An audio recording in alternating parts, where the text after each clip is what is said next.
बोलो गुरुदेव भगवान की जय। प्यारे कृष्ण कन्हैया लाल की जय। कृष्ण कन्हैया लाल की जय। तीसरा पाद वेदांत दर्शन, प्रथम अध्याय चल रहा है। संबंध। पहले दो पादों में सर्वांतर्यामी परब्रह्म परमात्मा के व्यापक रूप का भलीभांति प्रतिपादन किया गया। अब उसी परमेश्वर को सबका आधार बतलाते हुए तीसरा पाद आरंभ करते हैं। द्युम्बाद्यायतनम स्वशब्दार्थ। द्युम्बाद्यायतनम मीन्स स्वर्ग और पृथ्वी आदि का जो आधार बताया गया है वह परब्रह्म परमात्मा ही है। स्वशब्दार्थ मीन्स क्योंकि वहाँ उस परमात्मा के बोधक आत्मा शब्द का प्रयोग किया गया है। व्याख्या। मुंडकोपनिषद में कहा गया है कि यस्मिन् द्योः पृथ्वी चान्तरिक्षमोतं मनः सह प्राणैश्च सर्वैः तमेवैकं जानथ आत्मानमन्या वाचो विमुञ्चथामृतस्यैव सेतुः। अर्थात जिसमें स्वर्ग, पृथ्वी और उसके बीच का आकाश तथा समस्त प्राणों के सहित मन गुथा हुआ है, उसी एक सबके आत्मरूप परमेश्वर को जानो, दूसरी सब बातों को सर्वथा छोड़ दो। यही अमृत का सेतु है। इस मंत्र में जिस एक आत्मा को उपर्युक्त ऊंचे से ऊंचे स्वर्ग और नीचे पृथ्वी आदि सभी जगत का आधार बताया है, वह परब्रह्म परमेश्वर ही है, जीवात्मा या प्रकृति नहीं, क्योंकि इससे परब्रह्म बोधक आत्मा शब्द का प्रयोग हुआ है। संबंध। उपर्युक्त बात की सिद्धि के लिए दूसरा हेतु देते हैं। मुक्तोपश्रव्य व्यपदेशात्।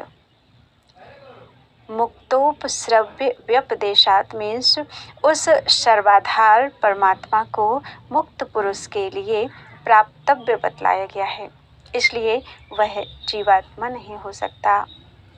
व्याख्या।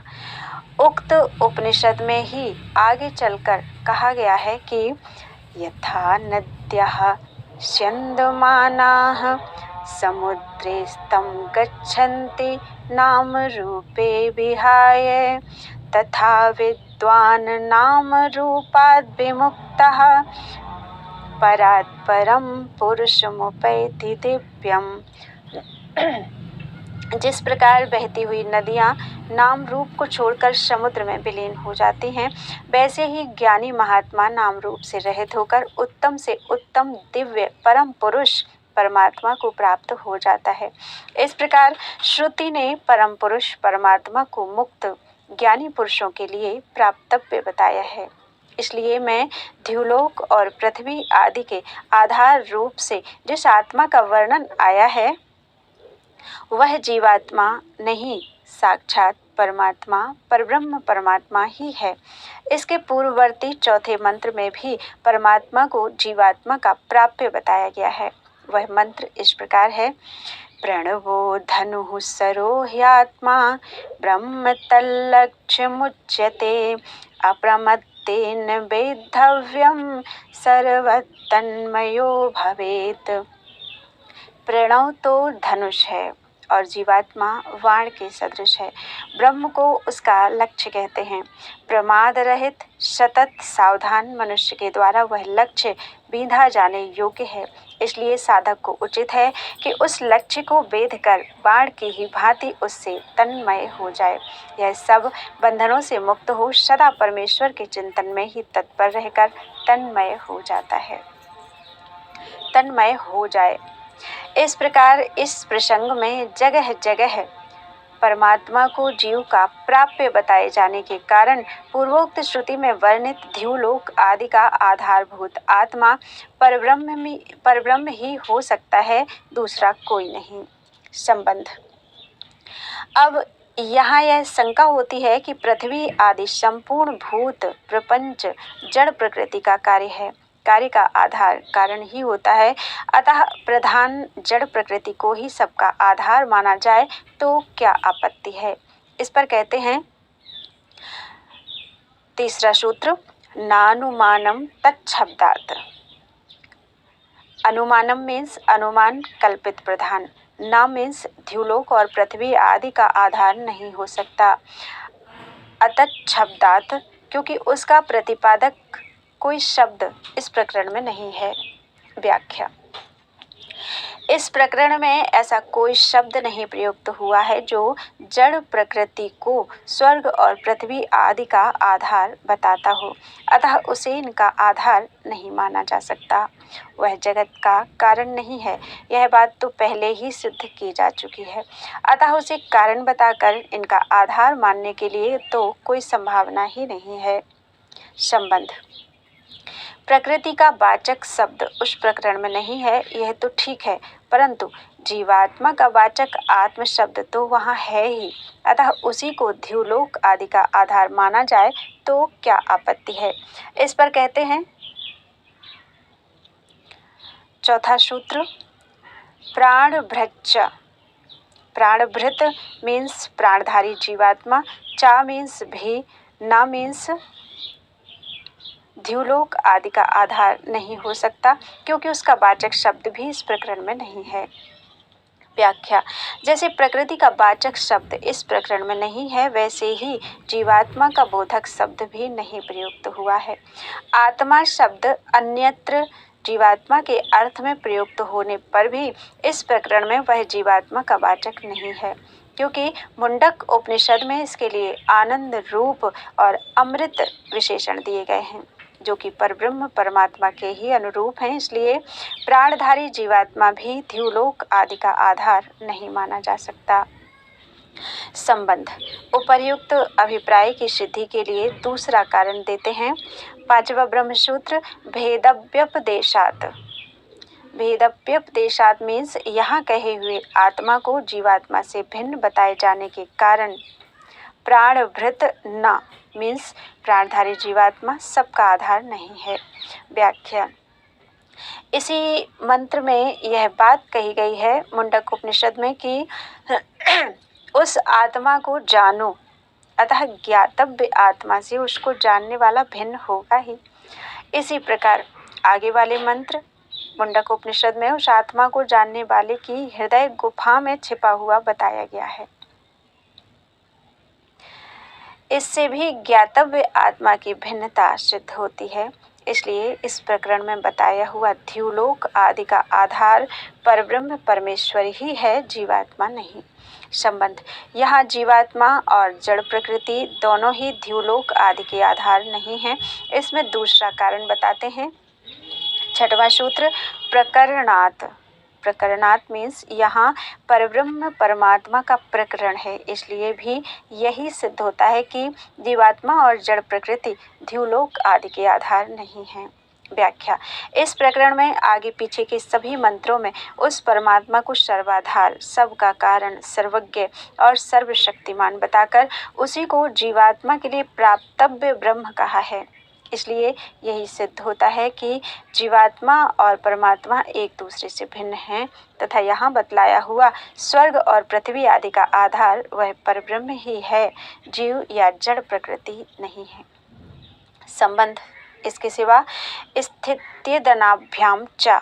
सातवां ब्रह्मसूत्र, स्थित्यदनाभ्याम एक की शरीर में साक्षी रूप से स्थिति और दूसरे के द्वारा सुख दुखप्रद विषय का उपभोग बताया गया है। इसलिए चा मीन्स भी, अर्थात जीवात्मा और परमात्मा का भेद सिद्ध होता है। व्याख्या, मुंडकोपनिषद में कहा है, द्वा सुपर्णा सयुजा सखाया समानं वृक्षं परिशस्व जाते तयोरन्यः पिप्पलं स्वादन्यन् सृण्वन्यो अभिचाकशीति। एक साथ रहते हुए परस्पर सख्य भाव रखने वाले दो पक्षी जीवात्मा और परमात्मा एक ही शरीर रूप वृक्ष का आश्रय लेकर रहते हैं। उन दोनों में से एक जीवात्मा तो उस वृक्ष के कर्मफल रूप सुख दुखों का स्वाद ले लेकर आसक्ति पूर्वक उपभोग करता है, किंतु दूसरा परमात्मा ना खाता हुआ केवल देखता रहता है। इस वर्णन में जीवात्मा को कर्मफल का भोक्ता तथा परमात्मा को केवल साक्षी रूप से स्थित रहने वाला बताया गया है। इससे दोनों का भेद स्पष्ट है। अतः इस प्रकरण में द्युलोक, पृथ्वी आदि समस्त जड़ चेतनात्मक जगत का आधार परब्रह्म परमेश्वर ही सिद्ध होता है। संबंध पूर्ण प्रकरण में यह बात कही गई कि जिसे द्युलोक और पृथ्वी आदि का आधार बताया गया है उसी को आत्मा कहा गया है। अतः वह परब्रह्म परमात्मा ही है, जीवात्मा नहीं। इस पर यह जिज्ञासा होती है कि छांदोग्य उपनिषद के 7वें अध्याय में नारद जी के द्वारा आत्मा का स्वरूप पूछे जाने पर सनत कुमार जी ने क्रमशः नाम, वाणी, मन, संकल्प, चित्त, ध्यान, विज्ञान, बल, अन्न, जल, तेज, आकाश, स्मरण और आशा को उत्तरोत्तर बड़ा बताया है। फिर अंत में प्राण को इन सब की अपेक्षा बड़ा बताकर उसी की उपासना करने के लिए कहा है। उसे सुनकर नारद जी ने फिर कोई प्रश्न नहीं किया है। इस वर्णन के अनुसार यदि इस प्रकरण में सबसे बड़ा प्राण है और उसी को भूमा एवं आत्मा भी कहते हैं, तब तो पूर्व प्रकरण में भी सबका आधार प्राण शब्दवाच्य जीवात्मा को ही मानना चाहिए। इसका समाधान करने के लिए आगे का प्रकरण आरंभ किया जाता है। 8वां ब्रह्मसूत्र, भूमा संप्रसादात् दध्युपदेशात्। भूमा मीन्स उक्त प्रकरण में कहा हुआ भूमा सबसे बड़ा ब्रह्म ही है। संप्रसादात् क्योंकि उसे प्राण शब्दवाच्य जीवात्मा से भी अधि मीन्स ऊपर, बड़ा, उपदेशात् मीन्स बताया गया है। व्याख्या, उक्त प्रकरण में नाम आदि के क्रम से एक की अपेक्षा दूसरे को बड़ा बताते हुए 15वें खंड में प्राण को सबसे बड़ा बताकर कहा है, बा अरा नाभौ समर्पिता एवस्मिन् प्राणे सर्व समर्पितम्। प्राणः प्राणेन याति, प्राणः प्राणं ददाति, प्राणाय ददाति। प्राणो हा पिता, प्राणो माता, प्राणो भ्राता, प्राण स्वसा, प्राण आचार्य, प्राणो ब्राह्मण। छांदोग्य उपनिषद। अर्थात जैसे अरे रथ चक्र की नाभि के आश्रित रहते हैं, उसी प्रकार समस्त जगत प्राण के आश्रित है। प्राण ही प्राण के द्वारा गमन करता है, प्राण ही प्राण देता है, प्राण के लिए देता है। प्राण पिता है, प्राण माता है, प्राण भ्राता है, प्राण बहन है, प्राण आचार्य है और प्राण ही ब्राह्मण है। इससे यह मालूम होता है कि यहाँ प्राण के नाम से जीवात्मा का वर्णन है, क्योंकि सूत्रकार ने यहाँ उस प्राण का ही दूसरा नाम संप्रसाद रखा है और संप्रसाद नाम जीवात्मा का है। यह बात उसी उपनिषद में, छांदोग्य उपनिषद में स्पष्ट कही गई है।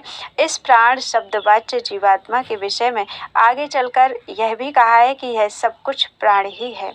इस प्रकार जो चिंतन करने वाला, देखने वाला और जानने वाला है वह अतिवादी होता है। इसलिए यहाँ यह धारणा होनी स्वाभाविक है कि इस प्रकरण में प्राण शब्दवाच्य जीवात्मा को ही सबसे बड़ा बताया गया है, क्योंकि इस उपदेश को सुनकर नारद जी ने पुनः अपनी ओर से कोई प्रश्न नहीं उठाया, मानो उन्हें अपने प्रश्न का पूरा उत्तर मिल गया हो। परंतु भगवान सनत कुमार तो जानते थे कि इससे आगे की बात समझाए बिना इसका ज्ञान अधूरा ही रह जाएगा। अतः उन्होंने नारद जी के बिना पूछे ही सत्य शब्द से ब्रह्म का प्रकरण उठाया, अर्थात तू शब्द का प्रयोग करके यह स्पष्ट कर दिया कि वास्तविक अतिवादी तो वह है जो सत्य को जानकर उसके बल पर प्रतिवाद करता है। इस कथन से नारद के मन में सत्य तत्व की जिज्ञासा उत्पन्न करके उसे जानने के साधन रूप विज्ञान, मनन, श्रद्धा, निष्ठा और क्रिया को बताया। फिर सुखरूप से भूमा को अर्थात सबसे महान परब्रह्म परमात्मा को बतलाकर प्रकरण का उपसंहार किया। इस प्रकार प्राण शब्दवाच्य जीवात्मा से अधिक बड़ा भूमा को बताए जाने के कारण इस प्रकरण में भूमा शब्द सत्य, ज्ञानानंद स्वरूप, सच्चिदानंद घन परब्रह्म परमात्मा का वाचक है, परब्रह्म परमात्मा का ही वाचक है। प्राण जीवात्मा अथवा प्रकृति का वाचक नहीं है। संबंध इतना ही नहीं, अपितु धर्मोपपत्तेश्च धर्मोपपत्तेश्च। नौवां ब्रह्मसूत्र धर्मोपपत्ते मीन्स उक्त प्रकरण में जो भूमा के धर्म बतलाए गए हैं वे भी ब्रह्म में ही सुसंगत हो सकते हैं, इसलिए चा मीन्स भी यहाँ भूमा ब्रह्म ही है। व्याख्या पूर्वोक्त प्रकरण में उस भूमा के धर्मों का इस प्रकार वर्णन किया गया है। यत्र नान्यत् पश्यति नान्यत् शृणोति नान्यत् विजानाति स भूमाय। यत्रान्यत् पश्यत् अन्यत् शृणोत् अन्यद् विजानाति तदल्पं यो वै भूमा तदमृतमथ यदल्पं तन्मर्त्यं स भगवः कस्मिन् प्रतिष्ठित इति स्वे महिम्नि। छांदोग्य उपनिषद। अर्थात जहाँ पहुंचकर ना अन्य किसी को देखता है, ना अन्य को सुनता है, ना अन्य को जानता है, वह भूमा है। जहाँ अन्य को देखता, सुनता और जानता है वह अल्प है। जो भूमा है वही अमृत है और जो अल्प है वह नाशवान है। इस पर नारद ने पूछा, भगवान वह भूमा किससे प्रतिष्ठित है? उत्तर में सनत कुमार जी ने कहा, अपनी महिमा में। आगे चलकर फिर कहा है कि धन, संपत्ति, मकान आदि जो महिमा के नाम से प्रसिद्ध हैं, ऐसी महिमा में वह भूमा प्रतिष्ठित नहीं है, किंतु वही नीचे, ऊपर, आगे, पीछे, दाएं और बाएं है तथा वही यह सब कुछ है। इसके बाद उस भूमा को ही आत्मा के नाम से कहा गया है और यह भी बताया है कि आत्मा ही नीचे, ऊपर, आगे, पीछे, दाएं और बाएं है तथा वही सब कुछ है। जो इस प्रकार देखने, मानने तथा विशेष रूप से जानने वाला है वह आत्मा में ही क्रीड़ा करने वाला, आत्मा में ही रति करने वाला, आत्मा में ही जुड़ा हुआ तथा आत्मा में ही आनंद वाला है इत्यादि। इन सब धर्मों की संगति परब्रह्म परमात्मा में ही लग सकती है, अतः वही इस प्रकरण में भूमा के नाम से कहा गया है। संबंध पूर्व प्रकरण में भूमा के जो धर्म बताए गए हैं वे ही बृहदारण्यक उपनिषद में अक्षर के भी धर्म कहे गए हैं। अक्षर शब्द प्रणव रूप वर्ण को भी कहते हैं, अतः यहाँ अक्षर शब्द किसका वाचक है इसका निर्णय करने के लिए अगला प्रकरण आरंभ किया जाता है। बोलो वृंदावन बिहारी लाल की जय। 9 ब्रह्म सूत्र हुए हैं आज तृतीय पाद के। बोलो वृंदावन बिहारी लाल की जय। त्वदीयं वस्तु गोविंदम तुभ्यमेव समर्पयेत्।